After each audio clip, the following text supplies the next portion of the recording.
মাত্র কয়েকটা দিনের জন্য মহাকাশে যাওয়া, কিন্তু তারপর যান্ত্রিক ত্রুটি, আর ফিরে আসা হয়নি। 9 মাস কেটে গিয়েছে। তারপর ভারতীয় সময় ভোর 3:27 পৃথিবীতে অবতরণ করলেন সুনিতারা। গোটা বিশ্বের চোখ তখন একদিকেই, তাদের প্রার্থনাও একটাই, ঘরের মেয়েটা ঠিকঠাক ভাবে যেন ঘরে পৌঁছিয়ে যায়। অপেক্ষার অবসান ঘটল। 286 দিন পর নিরাপদে পৃথিবীতে ফিরলেন ভারতীয় বংশোদ্ভূত আমেরিকান মহাকাশচারী সুনিতা উইলিয়ামস এবং তার সঙ্গী বুচ উইলমোর। বুধবার ভোর 3:27 তাদের নিয়ে ইলন মাস্কের সংস্থা স্পেস এক্সের মহাকাশযান ফ্লোরিডার সমুদ্রে অবতরণ করল। মহাকাশ থেকে পৃথিবী পর্যন্ত সুনিতাদের এই প্রত্যাবর্তন নিরাপদে হয়েছে বলেই জানিয়েছে নাসা সংস্থা। তাদের সঙ্গে একই মহাকাশযানে ফিরেছেন নাসার নিক হক এবং রুশ নভশ্চর আলেকজান্ডার গোরভনভ।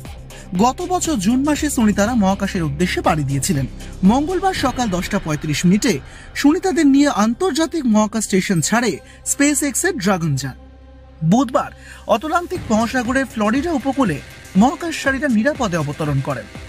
ড্রাগনের ভেতর থেকে বেরিয়ে আসেন এক এক করে, হাত নাড়েন, হাসেন, ক্যামেরার উদ্দেশ্যে কিছু বলতেও চান। তাদের আনার জন্য পৌঁছিয়ে গিয়েছিল মার্কিন নৌ সেনাবাহিনীর বোট। এরপরে মডিউল সহ সুনিতাদের জাহাজের কাছে নিয়ে আসে নৌবাহিনী। মহাকাশচারীদের হাইড্রোলিক পদ্ধতিতেই তোলা হয় জাহাজে। সেখানেই ড্রাগন ক্যাপসুলের দরজা খোলার পরে প্রথমেই বেরিয়ে আসেন নিক হক। তার প্রায় 5 মিনিট পরে ভারতীয় সময় ভোর 4:22 নাগাদ হাসি মুখে বেরিয়ে আসেন সুনিতা উইলিয়ামস। এরপর জাহাজ পাড়ি দেবে স্থলভাগের উদ্দেশ্যে, আর দিয়েছেও। সেখান থেকে গন্তব্য হিউস্টন জনসন স্পেস সেন্টার। এখন থেকেই উৎসবে মেতেছে হিউস্টনের স্পেস সেন্টার।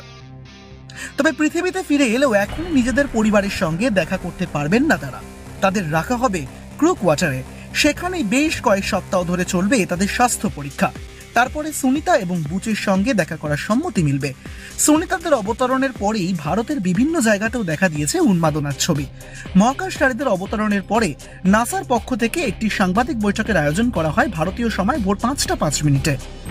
5 জন সুনিতাদের নিয়ে আন্তর্জাতিক মহাকাশ স্টেশনের উদ্দেশ্যে রওনা দিয়েছিল বোয়িং স্টারলাইনার।